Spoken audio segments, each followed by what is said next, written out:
Hello, I am Dr. Ted Barnett, President and founder of Rochester Lifestyle Medicine Institute, the high-tech doctor with low-tech solutions, otherwise known as Dr. Veggie. I'd like to welcome you all to our April Lifestyle as a Medicine lecture in our monthly series. Again, Dr. Neal Barnard will be talking about Power Foods, a new nutritional approach to weight control, and he'll be talking about his brand new book. We do have our regular patient-facing programs, our 15-day Whole Food Plant-Based Jumpstart and the LIFT Project, both of which are ACLM certified. And then also we are now running health coaching. And we'd love it if you take a look over at the Pale community. In order to sign up for this program, you already had to be create an account over there. And we have we're very excited about that. It's just getting going. We already have 500 people with accounts there. So it's growing fast, and we will have an app coming out for your smartphone very soon. Dr. Neal Barnard has led numerous research studies investigating the effects of diet on diabetes, body weight, hormonal symptoms, and chronic pain, including a groundbreaking study of dietary interventions in type 2 diabetes. Dr. Barnett has authored more than 100 scientific publications and 20 books for medical and lay readers, and is the editor-in-chief of the Nutrition Guide for Clinicians. As president of the Physicians Committee for Responsible Medicine, Dr. Barnard leads programs advocating for preventive medicine, good nutrition, and higher ethical standards in research. In 2015, he was named a fellow of the American College of Cardiology.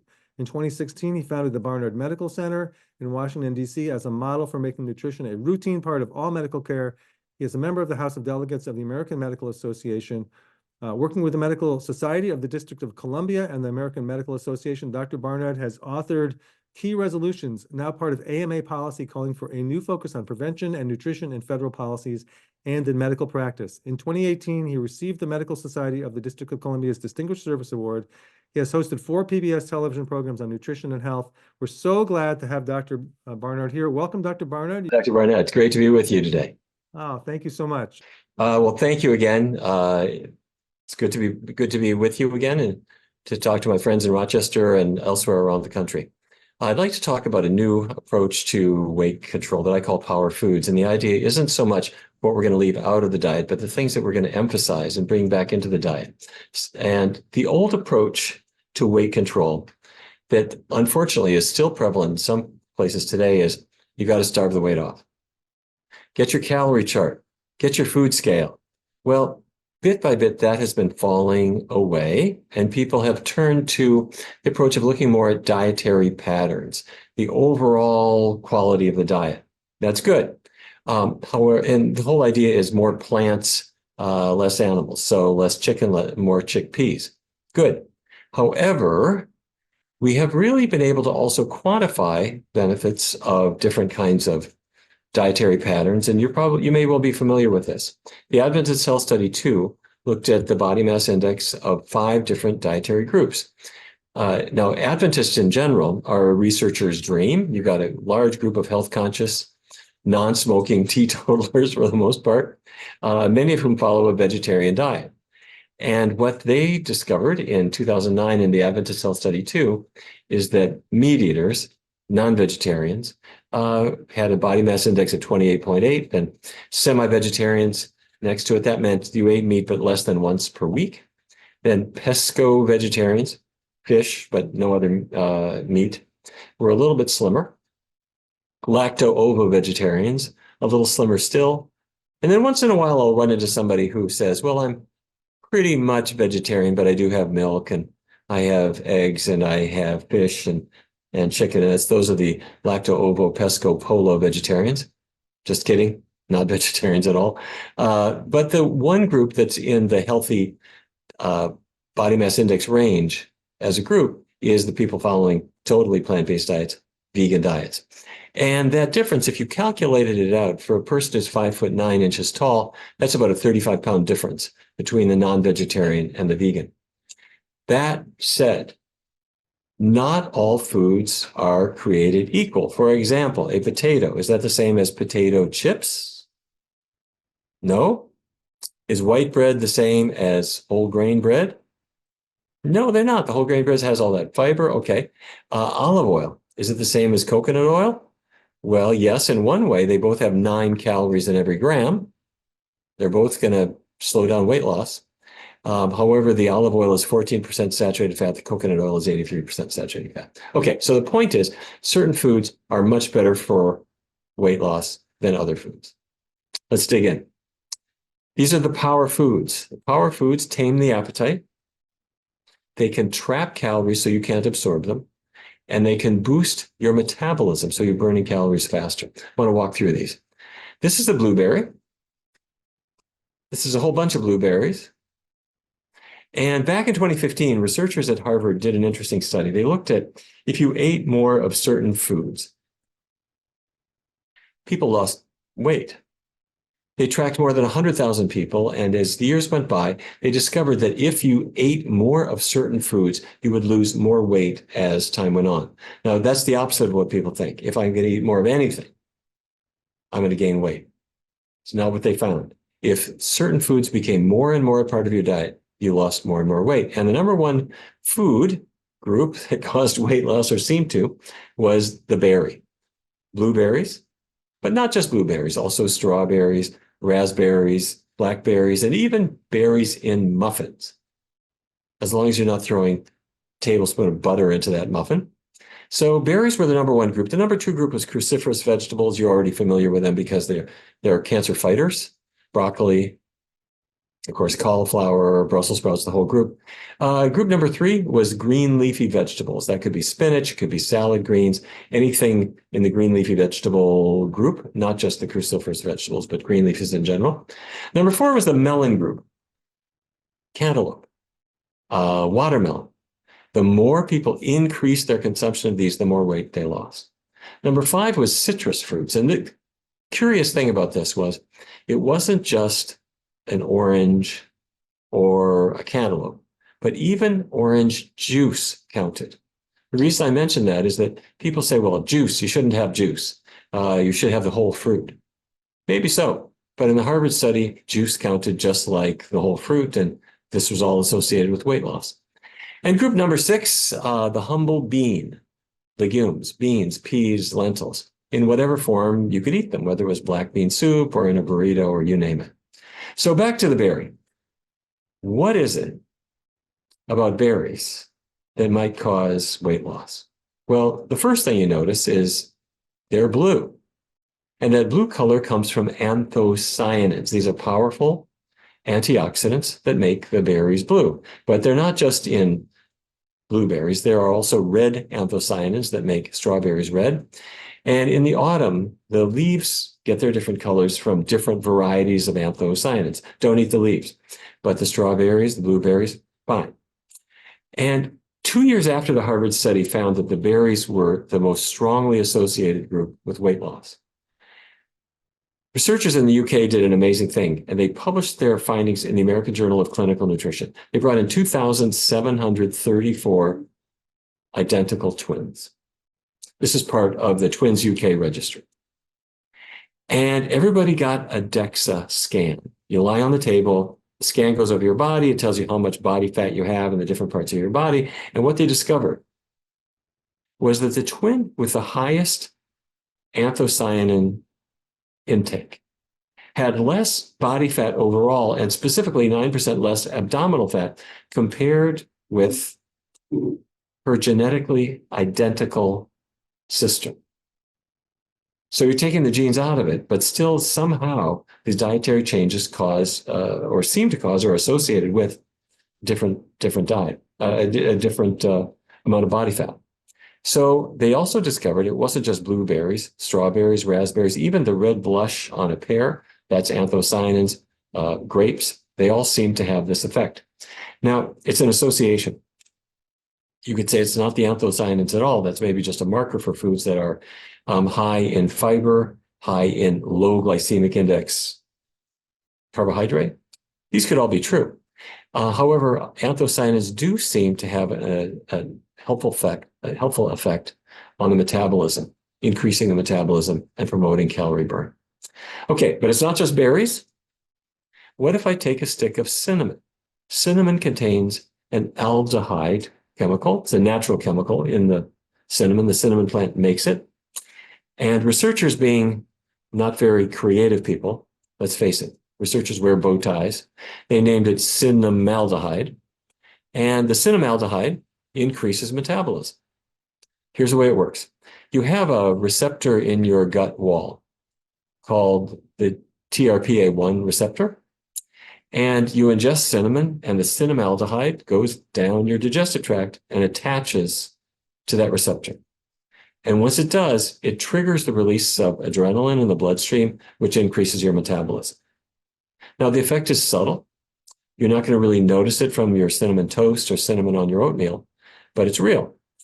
And researchers did an interesting, well, they've done many studies, but what I'd like to share with you is a double-blind trial where researchers tested about a teaspoon of cinnamon per day compared with a similar placebo, and everything was put into capsules, so you couldn't tell if you were getting the cinnamon or the placebo.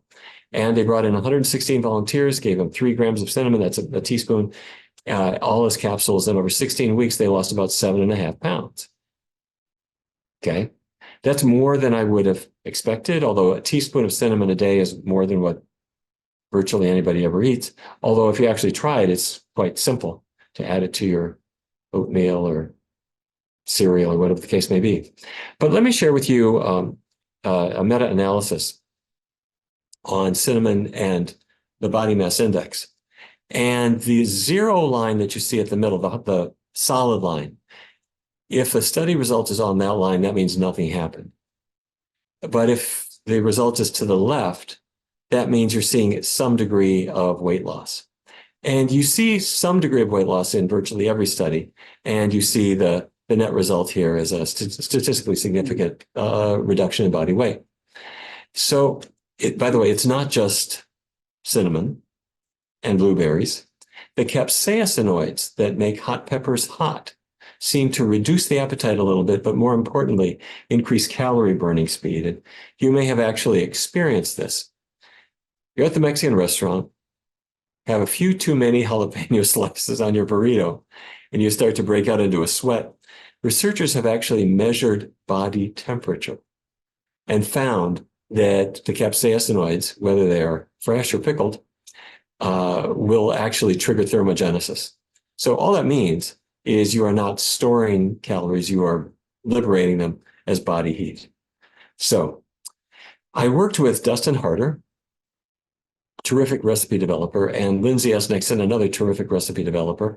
And the whole idea was to take the power foods, the blueberries, the cinnamon, the capsaicinoids, the whole group of them, and build them into recipes and food ideas so that people could do this and lose weight in a really kind of fun, easy way without counting calories, without worrying about portions, without limiting carbohydrate at all. So Dustin said, blueberries, got you covered. Let me make a blueberry cinnamon syrup. Cool. Lindsay said, I know what we can do. I will make you French toast. And it's not going to be the gloppy French toast that my grandmother made. It'll be a light French toast with a little cinnamon on top. And Dustin adds his blueberry syrup to the cinnamon French toast. And you've got a breakfast. It's everybody's favorite breakfast, but it's a slimming breakfast because it's made with power foods. By the way, let me show you the ingredients just real quick. If you have a copy of the Power Foods Diet, this is all in there. But just to illustrate, it's really easy.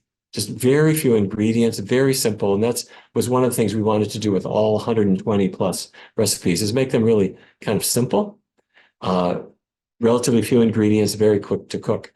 By the way, if you have friends coming over for a brunch, get a substantial bread, put a little vanilla extract in it, a few mint leaves on top, a little confectioner's sugar won't hurt them, and have maybe different berries in little bowls as a garnish, a little cinnamon, and have fun with it. Okay, also when it comes to desserts, Dustin came up with a triple berry sorbet, blueberries, strawberries, raspberries, blended up with bananas and a little either cherry juice or cranberry juice, little maple syrup, that's the whole thing. Blend it well, put it in a bowl, cover it with a little saran wrap, put it in the freezer, spoon it out. Absolutely delicious. Or if the neighborhood kids are coming over, what I'd suggest, get some blueberries, some bananas, pears, a little almond milk, a little lemon juice. That's it. Blend them together. And you put them in ice cube trays. or at the grocery store in the aisle where they sell the food, the kitchen tools, you'll see little popsicle forms. You get the forms and little popsicle sticks, and you make popsicles out of them. And the 12-year-olds in the neighborhood will come screaming for these purple popsicles that you've got. So this is the book, Power Food, the Power Foods Diet. And my goal here is to show that healthy plant-based eating can be powerful, can be enjoyable, and you can set aside all of the negatives about weight loss. Okay, by the way, when you buy blueberries, don't just go into the store. You grab the first box of blueberries you see. Look at them. Take 10 seconds and make sure that they are plump, deep blue, and fresh. Don't get ones that are withered or mildewed. Favor organic. And yes, it'll cost a little bit more, but it's worth it. Here's why. If you're going to have non-organic fruit, let's say it's an orange or a banana, well, you're going to peel that and you're going to throw the peel away along with whatever pesticides were on the peel. A blueberry, you're not going to peel. You're going to eat the peel, so you're better off buying them organic. By the way, organic is more. You could spend maybe $1 more on the blueberries. However, you're going to save money over time. Dr. Hana Kaliova and our team looked at the costs of people following a plant-based diet. And what we discovered is that when people shift from an omnivorous to a plant-based diet, they spend more on vegetables, fruits, beans, grains, but less, shall I say none, on cheese, meat, eggs, and so forth. And the average person saves 16% off their food costs. So very cool, about $500 a year. And Tom Campbell and the team in Rochester discovered the same kind of thing. That on a plant-based diet, you save money. Store your blueberries in the refrigerator. Don't store them on the countertop. They're going to last longer at a cold temperature. Do not wash them. Or don't wash them until you're just going to use them. Because if you wash them when you buy them and you put them in the refrigerator, 3 days later, they're going to, the moisture that's left on them will cause mold to grow. You don't want that to happen. So just wash them right before you use them. Frozen is fine.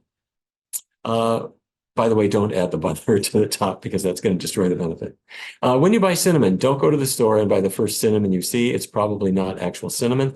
True cinnamon is Ceylon cinnamon, as in Sri Lanka. Ceylon cinnamon is the one you want. Chinese cinnamon, Indonesian cinnamon, Saigon cinnamon are actually cassia. They have a little more taste bang, but they're not the same as the true cinnamon. So get the Ceylon cinnamon. Favor organic. Do that for all your spices, really. Put them in an airtight container. Keep them in the dark. Keep them dry. Keep them cool. And they will last a year or even more. Okay, so power foods. Let me just walk you through the power foods that I want to emphasize, and then we'll talk about how they work. I mentioned already cinnamon and hot peppers. Ginger is another one. Virtually all fruits, apart from avocados, are in the same category. The legumes, all of them, including soybeans and soybean products. These are all power foods. All the whole grains, they all work fine. The vegetable group, without exception, perfectly fine, except when you fry them or add a lot of grease to them. Okay. And a word for sea vegetables. Growing up in North Dakota, I never tasted nori, wakame, arame, or any other sea vegetable. We had no idea what these things are, but they're helpful in many ways. One of which is that they contain iodine, which keeps your thyroid happy, which keeps your metabolism happy. Okay, so power foods tame the appetite, trap calories, boost your metabolism. I want to walk you through these real quickly. Appetite taming. You eat food. When the food goes down to your intestinal tract, it stimulates the release of GLP-1, glucagon-like peptide 1, which goes to the brain, reduces your appetite. That's great. However, not every food does this the same way. Now, you can buy a synthetic GLP-1, a GLP-1 agonist called Ozempic or Wegovy at $15,600 per year. But foods do this naturally. And Dr. Hana Kaliova on our research team did an amazing study. She brought in individuals, gave them a meat-based meal, a McDonald's sandwich and measured their GLP-1 release, and they got a lot of nothing. It just doesn't really stimulate the release of GLP-1. But she then fed them a plant-based meal and got a nice spike in GLP-1. What am I saying?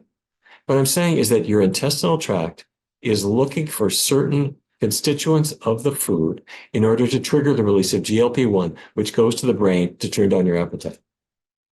The meat-based McDonald's sandwich did not have those constituents.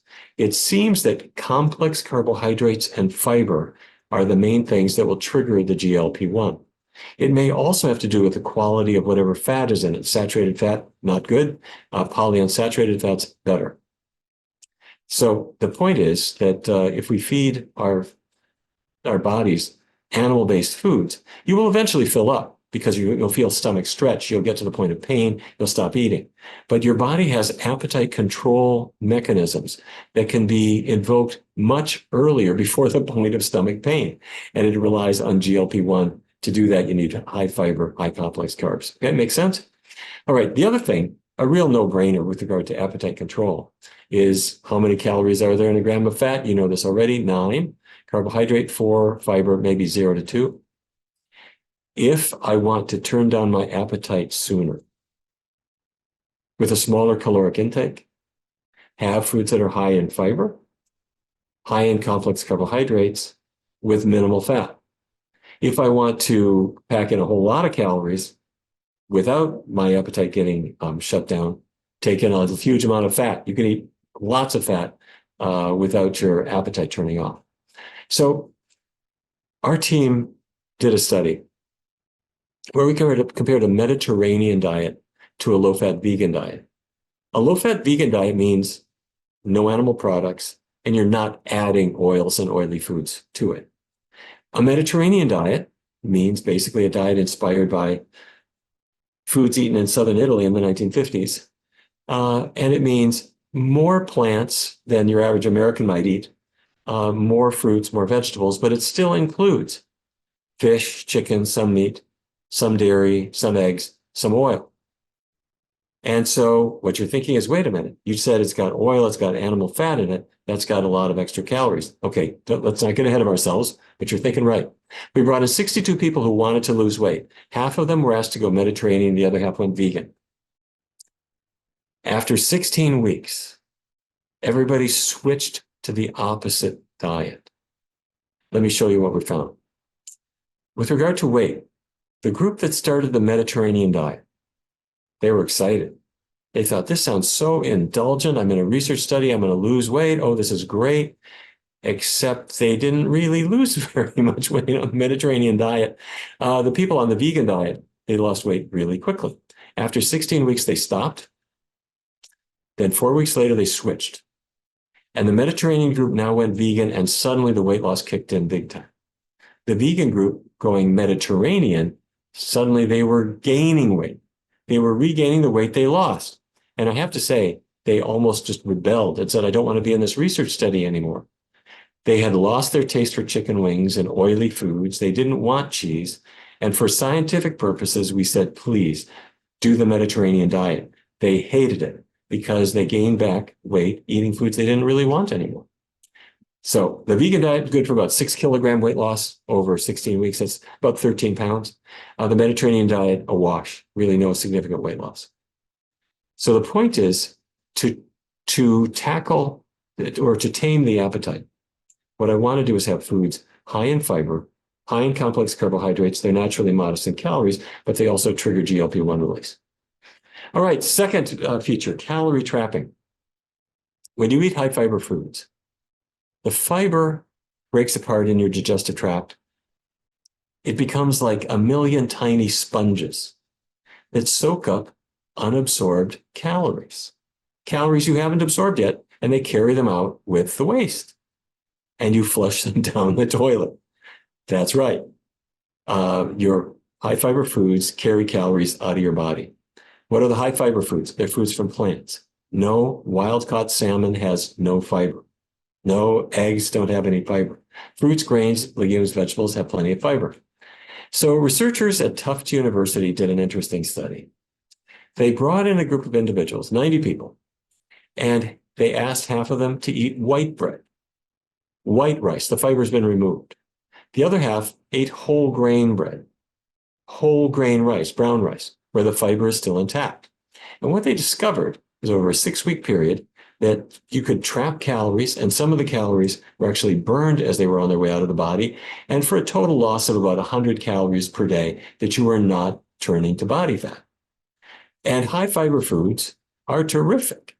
They look great, they're filling and delightful. So these are just some of the ones from the Power Foods diet. So the third effect after appetite taming and calorie trapping is metabolism boosting. And to illustrate this, let me ask you a theoretical question. What's the difference between you and a crocodile? Any ideas?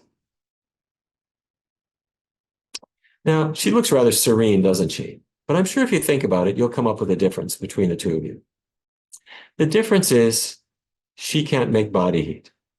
If she wants to warm up, she's got to lie in the sun because she is cold-blooded. You're not.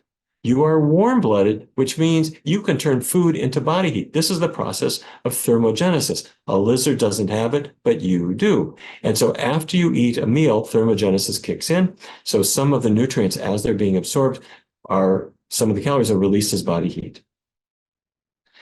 This after-meal calorie burn can last for 3 hours, even 4 or 5 hours in some individuals. Here's the deal. It depends on what you eat. Let's say I give you a pat of butter. Butter gives you no burn. Let's say I give you an entire stick of butter, or 2 sticks of butter. You'll absorb the fat in the first 40 centimeters of your digestive tract, and you get no metabolic boost from it at all. But, oh, look at that. You're getting nowhere.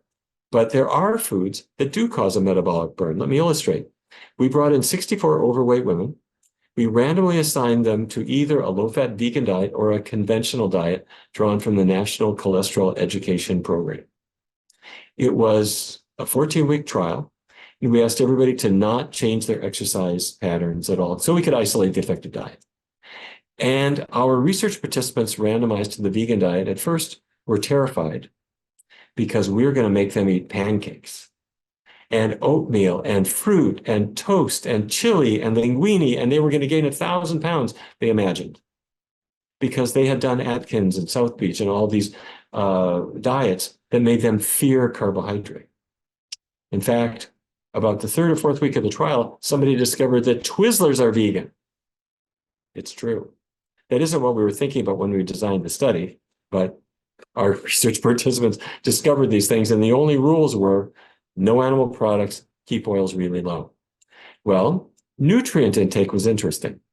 The vegan group increased their carbohydrate intake. They're eating more rice and beans and fruits and starchy vegetables. The control group, following the National Cholesterol Education Program diet, their carbohydrates dropped a little bit. Fat dropped in both groups, but dropped substantially more in the vegan group. But when we looked at body weight, the people on the plant-based diet had lost 13 pounds in 14 weeks. The control group, about 8 pounds. So they were both active diets, but the plant-based diet, much more effective. But what really counts is what happens after the diet is over. And the answer is, if you're on the control diet, you put the weight back on. On the plant-based diet, the vegan diet, people were skinnier at a year and even skinnier at 2 years. In other words, you're making a qualitative shift. You're not hungry. There is no reason to binge your way back to the weight you were at before. So it's the best approach for permanent weight control. Oh, yes. And what about that after-meal calorie burn? Everybody in the study came into our laboratory. We put a special mask on. You feel like an airline pilot. What we're doing is with this mask, we're measuring your carbon dioxide output and your oxygen intake. And with some pretty simple arithmetic, I can tell you how fast you're burning calories. And what we showed, as you might expect, is you're eating healthy, complex carbohydrates, your metabolism rises. Swell.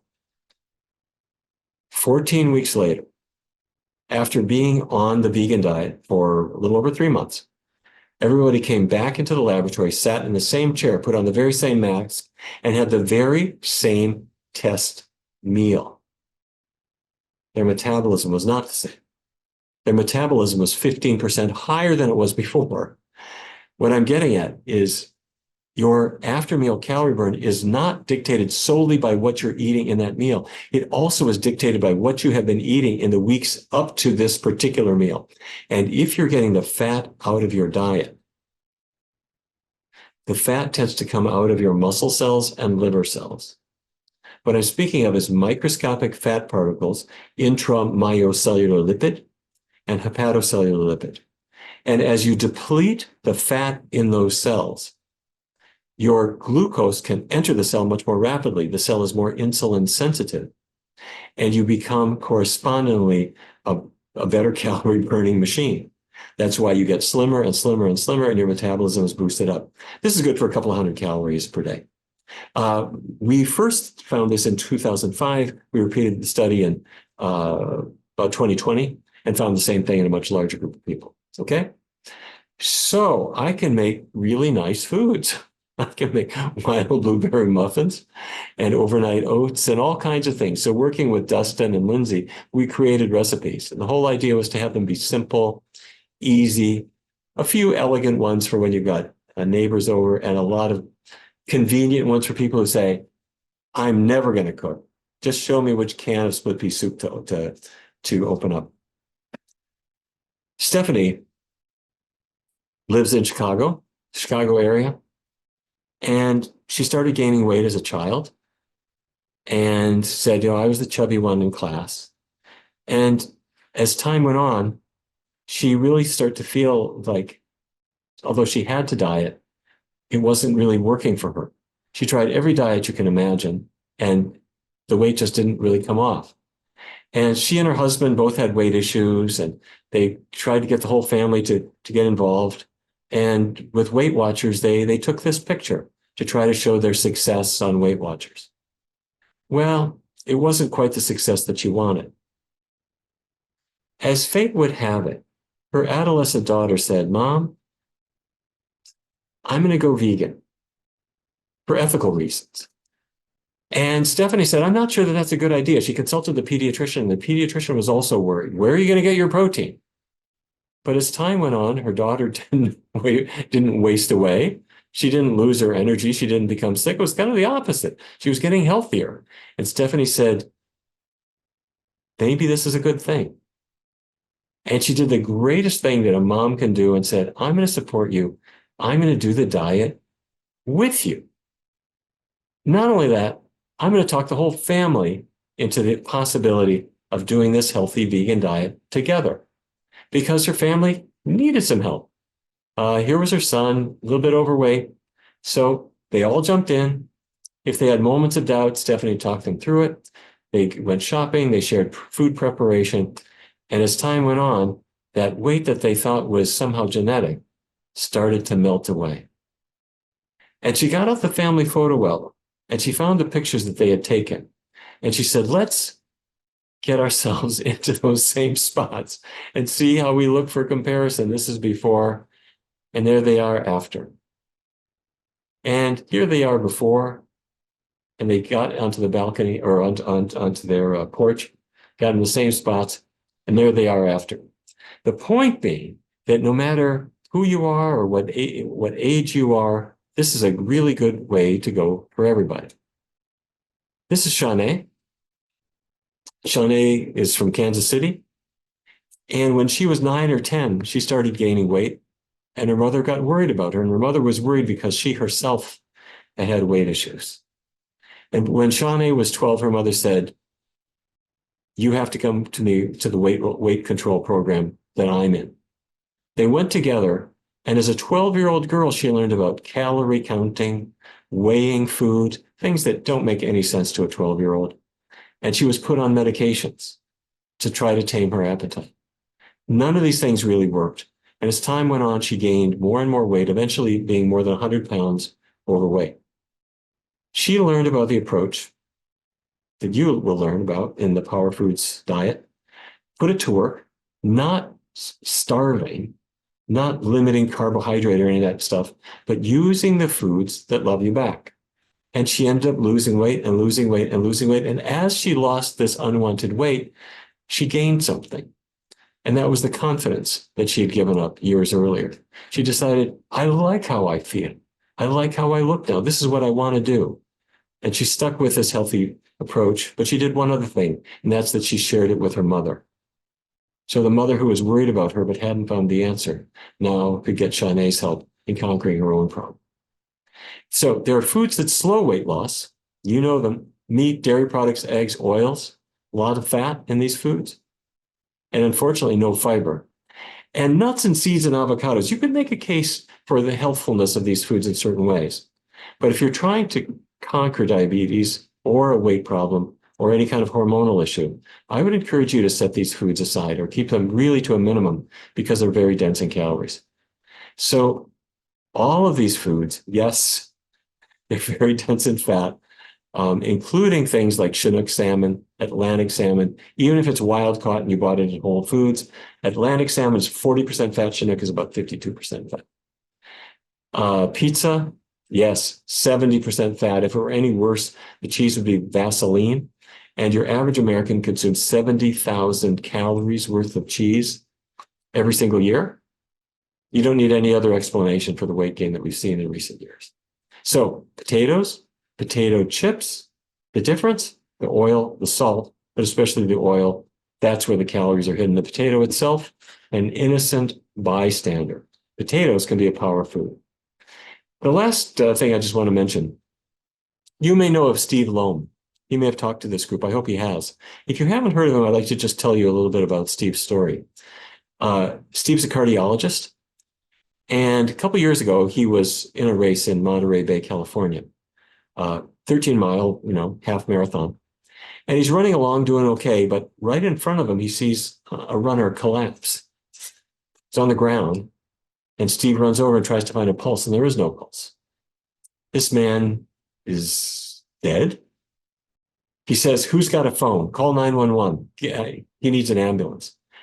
An ambulance comes, they bring a defibrillator. Meanwhile, Steve is doing CPR saying, don't die on me. They shock him. Eventually, they get a pulse. Put this man in the ambulance, race off to the hospital. Steve has saved his life. This is no ordinary race. But having done this, he figures, I guess I'll finish the race. So he finishes the race. He gets to the 13-mile mark. And in front of him is another man, fallen over on the ground, no pulse. That's right, the second man in the same race. They call 911, they get a defibrillator over. Steve is doing CPR, they shock him, they get a pulse. They get the ambulance over, they send him to the hospital. Steve is saved his life too. Two people in one race. The reason his story became known is the Today Show decided to reunite them and bring them together for the first time. What the Today Show didn't know is that Steve had been in touch with both of them saying, you guys have to go plant-based. You guys need to go vegan. And that's what they did. And so they've become friends, and Steve has really shown them how this diet can save your life. But the whole reason I'm telling you this remarkable story is because Steve has his own story. Steve wasn't always trim and healthy as he is today. In fact, his whole family had weight issues, pretty serious weight issues, which he assumed related to genetics because everybody in the family had the same problem. He went online, looked at the dietary guidelines for Americans and thought, what should I do? Eat more chicken, more fish. That's what he did, got nowhere. But on a plant-based diet, the healthy kind of diet that we've been talking about, he shed more than 100 pounds and got his form back. Felt terrific. Okay. And he's been a tremendous advocate for good health. So if you're talking with somebody about starting a healthful diet, we break it into two steps. The first step is take a week and just check out the possibilities. Take out a piece of paper and think of foods that are plant-based using the power foods. And if you want to keep it simple, if cereal and milk is what you're doing now, okay, that's a start. Have cereal with almond milk, soy milk, rice milk, whatever it is. Extra points for soy milk. That's one of the power foods. Or instead of cold cereal, hot cereal, old-fashioned oatmeal, fair enough. Instead of milk, how about berries? Fine, great, okay. If sausage is your thing, skip the pork sausage. Right next to it in the freezer case, you'll find the vegan sausage, vegan bacon. Kind of a liberal interpretation of the original, but it'll do the trick. There are all kinds of mixes you can try as well. So if you're at an Italian or going out to a restaurant, you'll find all kinds of foods that work really well. At an Italian place, you'll discover cheeseless pizza, marinara or arrabbiata sauce for your angel hair pasta with all the grilled vegetables on the side, espresso afterward, perfectly fine. At a Latin American restaurant, beans, rice, veggie fajitas, bean burritos. At a Chinese restaurant, tofu dishes, vegetable dishes, rice dishes. Japanese, extra points. They not only have veggie sushi, like a cucumber roll or an asparagus roll or a sweet potato roll, edamame, seaweed salad, but they don't use lots of oil and things, so it's a great choice. Now, Taco Bell and Subway are not the pinnacle of culinary art, but if that's where you eat, check out the possibilities there too. After a week, you've got a big list of possibilities. That was step one. Now, step two, just eat these foods. Take 3 weeks and do it all plant-based all the time. Emphasize the power of foods. And after 3 weeks, you'll discover physically you're losing weight, but your tastes are changing and you're preferring the healthy foods. And it makes life really easy. We have an app you've already probably seen, 21 Day Vegan Kickstart. It's in English and in Spanish. It's free. There's no commercial sponsorship, but it's got menus and recipes, cooking videos, all for free. And I want to salute Dustin and Lindsay for working with me on this fun project, the Power Foods Diet. I hope you get a chance to have a look at it. If you like it, let me encourage you to share the recipes. You know, people can't share Ozempic. They can't share Wegovy. They can't share these kinds of drugs, and they can't, so forth. But you can share my brownies. You can share my triple berry sorbet or my Southwest chili. Make extra, share with a friend, share the recipe. Let's see what we can do to conquer this weight problem. All right, let me stop at that point. And if there are questions or comments, I'd be glad to take them.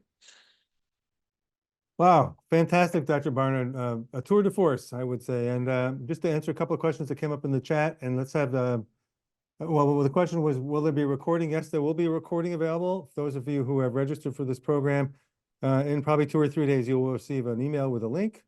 As somebody asked if there was a PDF available, and I suggest you buy the book. That's and help support PCRM. So Susan Friedman, Deborah Kelly, are you guys there? We're gonna get some questions going here. Before we do that, I'm just gonna share my screen very quickly and with a little bit of more information about our organization, Rochester Lifestyle Medicine Institute, and you can visit us at rochesterlifestylemedicine.org. These are programs that we have on an ongoing basis every month that you can sign up for. If you're a physician or other healthcare provider, please refer your patients. We have simple online referral forms available. It's a Google form you fill out. And if you're, as you know, these programs are free, but we'd love it if you make a donation. So if you aim your phone at that QR code, and we will put a link into the chat as well, that's how you can help support us with donations, so we can continue to keep these things free and available to just about everybody. And with that, I will stop sharing and let us go to the questions, please. What have we got? Dr. Friedman.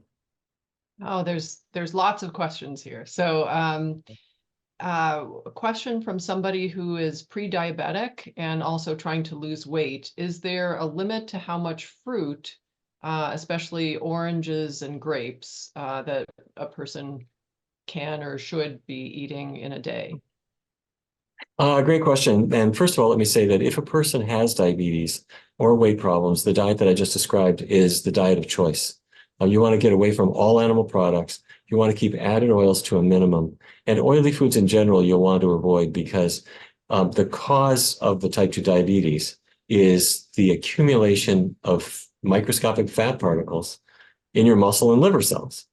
And that's causing the insulin resistance that leads to the diabetes. So by getting the fat out of your diet, it starts to migrate out of your cells and the diabetes improves, and sometimes it even goes away. So fruit doesn't really have much of any fat in it. So theoretically, there's really no limit to it. So we don't set any a priori limit at all to fruit. That said, when you start a diet on day one, you're still very insulin resistant. If you have diabetes. And so anything you eat, the sugars are going to come in your body. Your cells are filled with fat. The sugar is going to build up in your blood and you'll freak out because your blood sugar is a little high. Fruit is normally a good choice, but if you discover that you're spiking a little bit more than you want, there are some defense strategies that you can take. You can spread your food out a bit over the course of the day, or even in the course of a meal. Eat part of the meal, take a break, and eat the rest of it.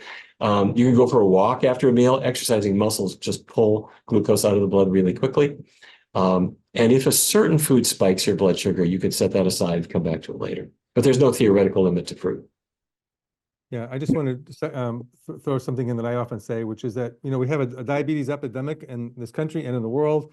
And do you think it's because people suddenly started eating too much fruit? So it's really not about the fruit. Deborah. Okay. Rochelle Wilder was in early with a question about cinnamon, and I know that was touched on, but might you touch on it a little bit more, Dr. Barnard, about the Ceylon and cinnamon, the others that are harmful to your liver? That's exactly what I was trying to get at. That Ceylon cinnamon is the one that's called true cinnamon, seems fine. The others are actually cassia. And there has been some evidence that the occasional bit of it on your toast here and there is not a big issue. But if you're really having it on a daily basis, there is some evidence that the other things of so-called cinnamon, like Saigon cinnamon or Indonesian cinnamon, which are really cassia, can be harmful to the liver. The Ceylon cinnamon is not in that group because it's botanically a different plant. Thank you. There is a question about saying that in your book you note David Jensen's portfolio diet. Benecol for cholesterol lowering was noted, and they're wondering if it's a good idea to include Benecol in a diet. Yeah, that's David Jenkins at the University of Toronto, who invented the glycemic index and invented the portfolio diet, and a wonderful person and a collaborator on our NIH-funded diabetes trial as well. So hats off to Dr. Jenkins. In the portfolio diet, in the first early reports of it, he brought in people, put them on a plant-based diet, and added to it, or I should say emphasized within this diet, certain foods, including soy products and foods high in soluble fiber. But he also used Benecol, a stanol that has cholesterol lowering properties. I mentioned that so that you're aware of what the diet is, but I'm not necessarily recommending that you take Benecol. If you wish to try its effect on your cholesterol, you can do that, but it's not something I've recommended for or against. Somebody was asking about soy curls. Is that a part of the Power Foods diet? So far as I know, they are A-OK. Okay, that's what we say as well. Thank you. Deborah. Dr. Barnard, about plateauing, what causes a plateau with your weight and how to get off of it. A person who has been at the same weight for almost a year and eats a whole food plant-based, no oil, sugar, and low sodium. I think there are a couple of things that might be going on. The common thing that we see is there's often sort of a stepwise weight loss where if a person is kind of stuck and their weight hasn't been changing. Oh, by the way, the weight loss is is like a stock market. It's not smooth. It goes up and down and up and down and up and down. But if let's say you found in a given week you haven't lost any weight, fair enough. But if it's 2 weeks, that's kind of hitting my limit for this is not what we're trying to do. And so what I would do at that point is write down everything you've eaten for a 48-hour period and look for contraband. Contraband is oil or oily foods. And what we'll very often find in a research study is that a participant will say, well, but the avocados were organic, or it was extra virgin olive oil. And those all have you can make a health argument for them. But to the extent that there's fat in them, that's 9 calories in every single gram. And so it's just a huge calorie bomb that we're consuming. So in the vegan world, it's oils, and I mentioned avocados, nuts, nut butters. And if you go to the produce aisle, everything there, all the vegan things are naturally low in fat, with very few exceptions. The fruits, the vegetables, the whole grains, the beans, all of them. But once these go to a factory and they make vegan pizza out of it, they can't resist adding oil and fatty things to them. You suddenly see the fat grams going up. Now, the other thing that can happen, of course, is that your body jealously guards its fat. If you're losing weight, your body says, wait a minute, are we in a famine? I don't want to lose fat so much. And so our appetites will sometimes ramp up naturally to try to restore our fat set point. And I'm not sure that I really have a particular answer for that. Many people do experience it. And some people can sort of reset their set point by choosing their meals and by changing their tastes and really favoring the high fiber, high complex carb foods. So that's a partial but not a complete answer. Great, thank you. Dr. Friedman. Here's a question. So if you have normal weight, should you still go plant-based for health? Absolutely. Yes, absolutely.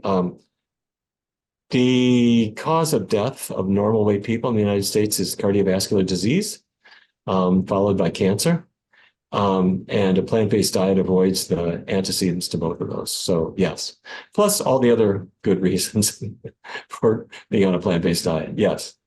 I'm going to follow up on that question because we often get this question from people who they want to do our jumpstart or plant-based jumpstart, but they don't want to lose weight. So what advice do you give people who would rather not be losing weight but want to go on a healthier diet?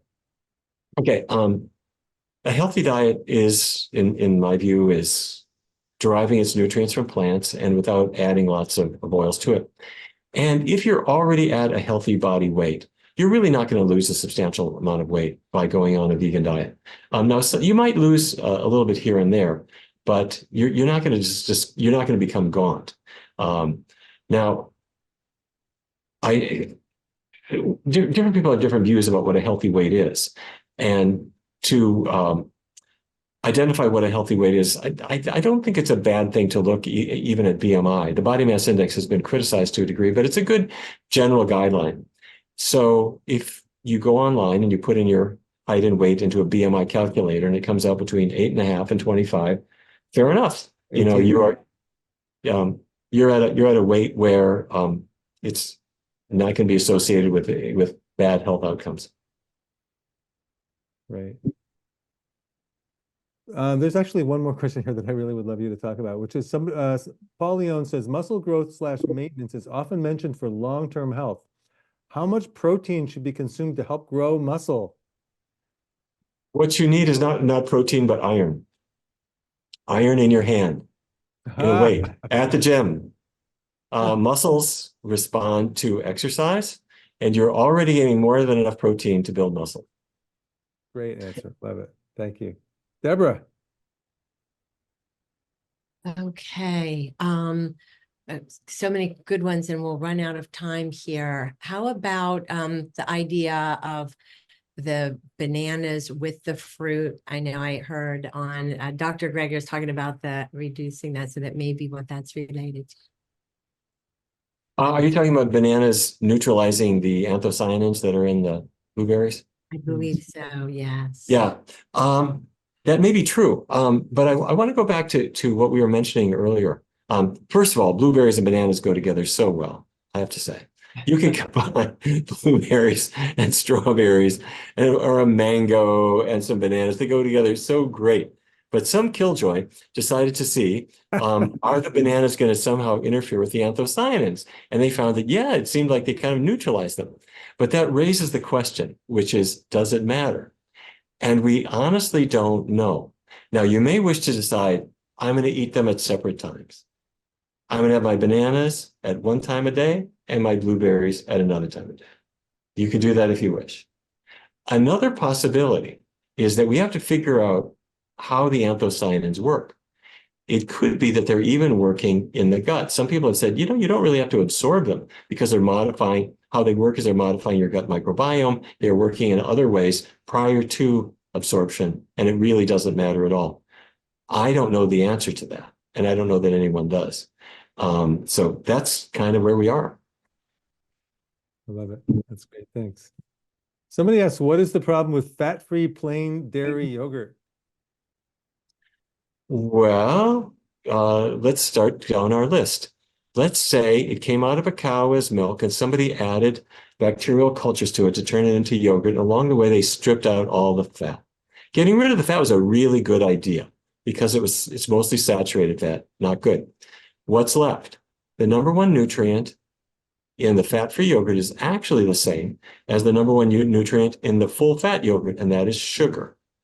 Sugar is the main thing you're consuming with that dairy yogurt. It started out life as lactose. Much of it has been broken down to glucose and galactose, but that's what you're having, a sugary treat.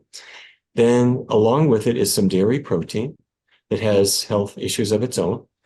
And I might refer you to a study that was published, I believe, 2016 by Harvard researchers looking at mortality. And the reason for the study was they said people have argued that animal proteins are somehow superior. Dairy protein, egg protein, meat protein, all the essential amino acids somehow better than plant protein. And they thought if it's somehow better, what's the health advantage? And they discovered that if people would substitute plant protein in the place of animal protein, mortality would drop. And this was true for beef, for fish, for poultry, for egg protein, and for dairy protein. So getting the dairy out and the plants in was associated with lower mortality. Maybe the last health issue to mention is that dairy products came from out of a cow. The cow is a factory that makes many things, including estrogens and particularly estradiol. They make it all the time. But because they're impregnated annually and they are milked well into each successive pregnancy, you're getting even more estradiol than normal in the milk. And so if they turn your milk into yogurt, yes, every spoon of yogurt you ever ate or ever fed to your 7-year-old son or 6-year-old daughter had bovine estradiol in it that's a match for human estradiol and pushing their female sex hormones into a range that Mother Nature had never had in mind for you, which is part of the reason we believe that 2 recent studies have identified dairy intake as a driver of breast cancer risk. So it also seems to be a driver for prostate cancer risk, according to many, many, many studies. So dairy is something that was designed by nature to nourish a calf up till the age of weaning and doesn't have any other biological purpose. Right. Thank you for that. Well, we've reached the end. Would you be willing to spend another few minutes with us? We have so many questions, maybe another 5 till 8:35. Okay, that's sure. That'd be just fine. Okay, great. Thank you. What do we have, Dr. Friedman? Someone says, a friend of mine eats salmon a few times a week to get her omega-3s. Is there a problem with this? Well, the issue that we often see is that when people consume salmon, often if they're trying to lose weight, their weight loss just stops. And they think, how can that be? I'm eating this healthy salmon. And the reason becomes quite obvious when you look at the label. It's 40% fat. If it's Atlantic salmon, if it's Chinook, it's 52. And it's just a sponge filled with fat, basically. And every fat gram has 9 calories. So there's 0 fiber, 0 complex carbohydrate. Great, good answer. Yeah. Deborah. Oh, by the way, I mean, there's omega-3 in plants. Right. There's plenty of it. And if you wanted to supplement, I'm not recommending this necessarily, but if you decided you wanted to supplement, there's fish oil, EPA and DHA. There's also vegan EPA and DHA, which is right next to it on the shelf. Mm-hmm. Deborah Chieli, what have we got? Dr. Barnard, I just want to make sure I have my copy of the book, but that the question was about to confirm that all the recipes are right in the book. You don't have to do anything separate from them, for all those beautiful recipes are right in the Power Foods book, along with the information. It's all that. Yep, you bet. Plus the most beautiful food photographs you've ever seen. It's just this far from food porn, I have to say. And I'm going to blame that on Dustin. He's got such an eye with the camera. Nice. Thank you. And may I just follow up then with a couple of the questions in the Q&A that have to do with blood work. One had to do with any blood tests that you recommend after following this plan for 6 months for someone with Hashimoto, arthritis, and arteriosclerosis. And then also someone asking about hypothyroid and if thyroid levels need to be normalized before going on this. No, I mean, you could, well, these are great questions. Your diet, you can start the diet immediately, regardless of your thyroid status. Yes, go ahead, jump in. However, if you have Hashimoto's thyroiditis, then what that means is you're hypothyroid, and you should be followed by your physician, who will probably bring an endocrinologist into it. And you will want to be monitored for a couple of reasons. One is you want to make sure that whatever treatment you're on is optimized.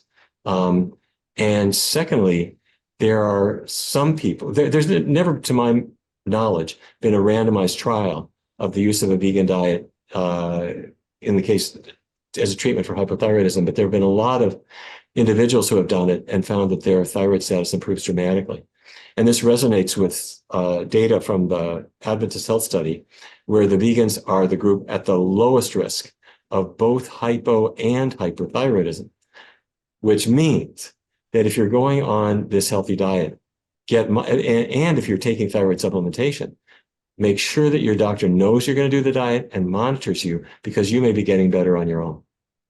Great, thank you. Well, so don't throw your medicines in the trash, and don't fire your doctor. Right, great answer. Well, it is 8:35. Dr. Barnard, thank you so much. This has been wonderful. We're all excited about the book that's just come out. So people go out there and please buy Dr. Barnard's book. And thank you so much for spending time with us and answering these questions and giving a wonderful presentation. Well, Dr. Barnett and to the whole team there, I want to salute you for the work that you've been doing for many, many years, and it continues to get more exciting. You're helping huge numbers of people, and everybody you help passes the word along to other people. So I have no idea how many lives you're saving, but it's huge. So thank you. Thank you. Well, we're following in your footsteps, we hope. Anyway, so Deborah Kelly, thank you so much. Dr. Susan Friedman, thank you. And Bob Frankie in the background, please accept our gratitude for all the work you do. And good night, everybody. Thank you for coming. And we'll see you next time.